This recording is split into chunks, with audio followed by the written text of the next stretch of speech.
All right, Mr. Andrews. Okay. You got an absolutely beautiful watch that you have to be very gentle with. If you whack it, you can break what's called a balance staff, which is the wheel that's going back and forth at a very high rate, giving you that ticking sound. The pivots of that balance wheel are as thin as your hair. If you go like this, you broke it. And I can't get balance staffs anymore.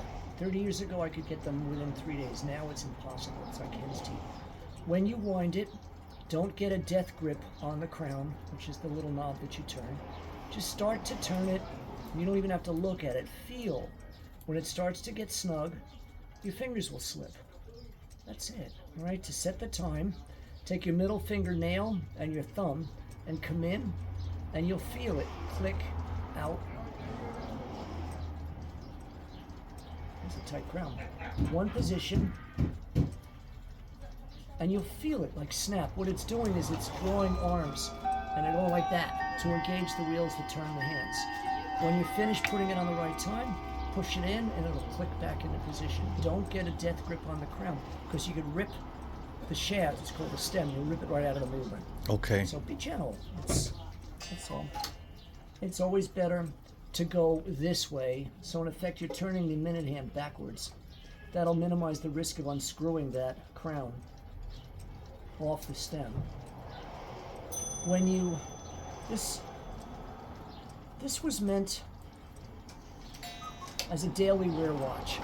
Like my father would wear this every day. Yeah. Take it off. All my life, I saw my father wearing that. Okay. This is not a daily wear watch anymore. Okay. Because of the risk of something happening. 30, 40, 50 years ago, all the parts were readily available. My father actually worked for Bulova right after World War II. So I want to minimize the risk of a phone call telling me that I dropped it, and I've seen it dropped it, ran it through the washing machine. Never forget that story. No, we can't have that. No, we can't have it, because I'm going to bark at you when you come in. I'm going to say, you idiot, what did you do? So this will outlive you and I. I don't know if you've got any kids that have a clue to the significance of this. This is your dad's watch. It's a big deal. Yes, It's is. as big pretty much as much of it is a big deal to you. It's a keepsake. Yeah, it's energy. Yeah, your dad's in the watch. Yes. Okay, you might think I'm crazy, but I've seen way too many stories or scenarios where I just can't discount it anymore. When you wind it, your thumb rolls forward. Now that it's got nice lubrication, you can go back and go. Okay. When they're filthy, it's always better to go forward. It will tell you when it needs maintenance. The difference between a 1950s Bulova or 1960s Bulova is the oil is completely different from the oil that you put in an Omega or a Rolex. The viscosity of the new super high grade movements, the viscosity of the oil is super thin, synthetic. And you need that because of the very, very close, tight tolerances of the wheels. And the balance wheel, that rotation back and forth is called the amplitude. On a Rolex, it's a very high speed. It's slower on the Bulova. Okay. The old school oil, 3, 4, 5 years, gets sticky. This is where people that buy 10, 15, $20,000 Rolexes, they don't tell you this when you buy it. The problem, and it forces the issue, the watch stops. Oh, 20 years ago, 30 years ago, 40 years ago, it was normal, 2, 3 years you got your watch serviced. Every town had a watchmaker. Now forget it, there's no watchmakers. The problem with the new modern high-grade movements, 6, 7, 8 years, the oil evaporates. So you're running a watch with no oil in it. Now the watch will run. And people say, sometimes they say, somebody told me I have to get my watch serviced. It's 6, 7, 8 years. So they go in, they send it to the service center. 2 weeks later, they get the estimate for $1,100, $1,200. I think it's higher now. And they're like, you gotta be kidding me. Give me my stick-and watch back. There was nothing wrong with it. You guys are crooks. So they ship the watch back. They wear the watch.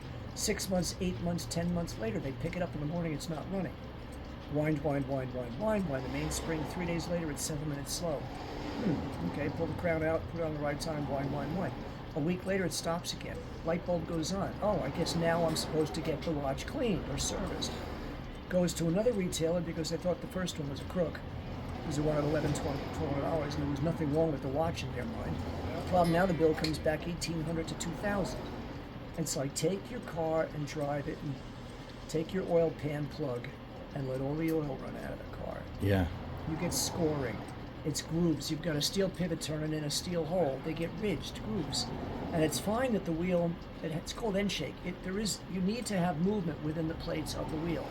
Problem is when it's grooved, the wheel can run into a ridge of one of the grooves and create a little friction. You can either slow the watch down, create friction, and eventually it slips back into its groove, or completely shuts it down, and then you got a watch that doesn't run.